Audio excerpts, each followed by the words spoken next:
Jornalismo, notícia, entrevista e informação qualificada. Você está na Demais TV. Enquanto a investigação Pandora Papers, executada pelo Consórcio Internacional de Jornalistas Investigativos, apontou que o ministro da Economia brasileiro, Paulo Guedes, possui ativos em um paraíso fiscal, suspeita-se que estes tenham lhe gerado receita com a desvalorização da moeda brasileira frente ao dólar.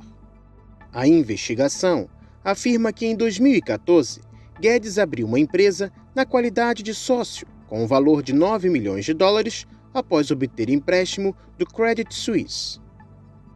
No entanto, a empresa, uma offshore nas Ilhas Virgens Britânicas, foi, segundo a assessoria do ministro, devidamente declarada à Receita Federal antes que este assumisse o Ministério da Economia, ao passo que as leis brasileiras proíbem aos funcionários do alto escalão do governo a manutenção de aplicações financeiras, tanto no exterior quanto no Brasil, que sejam passíveis de serem afetadas por políticas governamentais.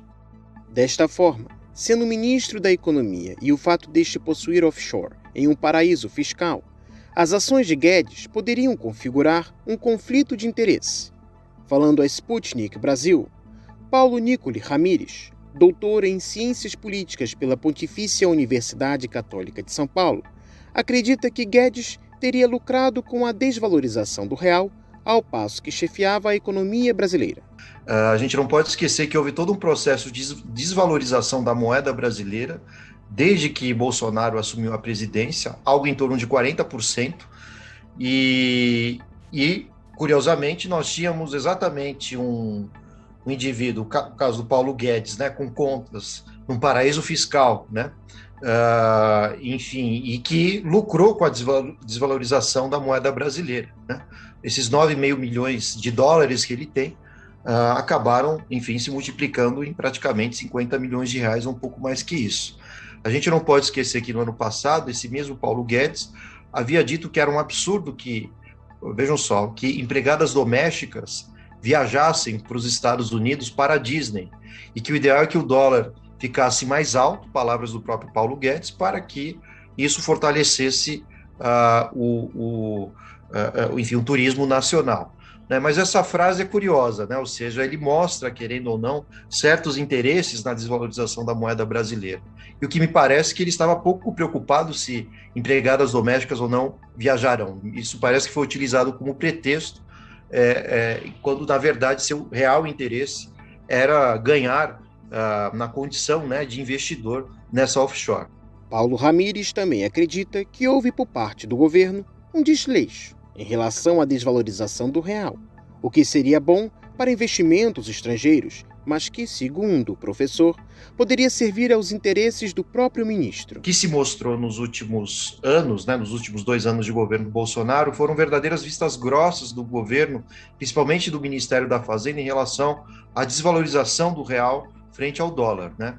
O que, obviamente, permitiu o estabelecimento de interesses de grupos, né, de investidores, né? Quanto mais se desvaloriza a moeda brasileira, maior será o retorno, né, para fazer investimentos, comprar propriedades, e nisso reside o problema, né, da citação do nome de Paulo Guedes. Não só ele, como outros artistas, políticos, mundo afora, né? Um grande escândalo que acabou sendo revelado.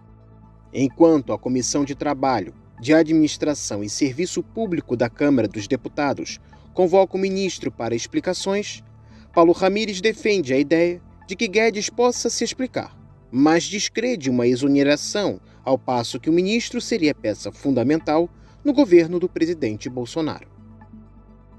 Ainda que eventualmente não seja considerado um crime, e muito menos eventualmente um conflito de interesse, o que Paulo Guedes fez com essa offshore, ao menos há contradição entre aqueles que ganharam muito com a desvalorização da moeda e aqueles que empobreceram muito por conta disso. É muito difícil acreditar que Paulo Guedes saia do cargo, mesmo porque ele é uma das peças-chave, né, da eleição de Bolsonaro e um dos sustentáculos, né, do Paulo Guedes, do próprio Bolsonaro, e que mantém um certo apoio do mercado ainda em relação ao governo Bolsonaro, né, com as promessas de privatizações e mesmo desvalorização da moeda nacional, né? Isso interessa muita gente.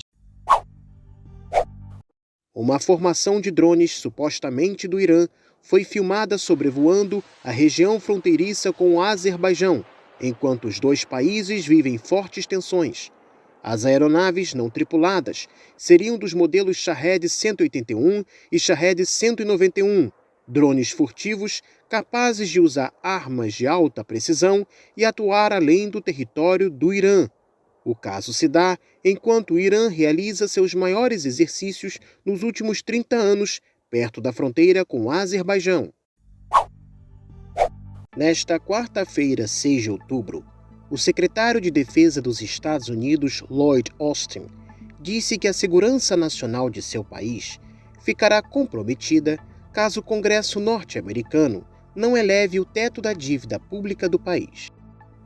Em uma declaração escrita a jornalistas, Austin disse, abre aspas, se os Estados Unidos ficarem inadimplentes, isso ameaçará a força econômica na qual se sustenta a nossa segurança nacional. Isso também afetará seriamente os militares e seus familiares, porque, como secretário, eu não teria autoridade ou capacidade de assegurar que eles, os servidores civis e os contratados, seriam pagos integralmente ou a tempo. Fecha aspas. De acordo com o canal de TV americano CNBC, caso o Departamento de Defesa tenha suas contas afetadas, milhares de empresas que prestam serviços aos militares poderiam também ter seus pagamentos atrasados. A declaração de Austin se dá enquanto os ex-secretários de Segurança William Perry, William Cohen, Leon Panetta, Chuck Hagel, Ashton Carter e James Mattis escreveram para o Congresso pedindo que este, abre aspas, autorize o governo a pagar suas dívidas já contraídas, fecha aspas. O aumento ou suspensão do teto da dívida americana não significa a autorização de novos gastos, mas permite que o Departamento do Tesouro continue a pagar suas contas por gastos já previamente aprovados pelo Congresso. Anteriormente, a secretária do Tesouro Janet Yellen havia alertado sobre o grande risco de inadimplência ainda no mês de outubro, caso o teto da dívida não venha a ser removido ou alterado. Atualmente, legisladores democratas e republicanos discutem o assunto enquanto se preparam para votar sobre o destino da dívida pública americana no dia 18 deste mês. Ao que tudo indica, os senadores republicanos têm sido contra a ideia de elevar a dívida pública, mas, se isso não acontecer, o presidente Joe Biden já afirmou que não pode garantir que seu país possa cumprir suas obrigações financeiras e alertou para um impacto mundial.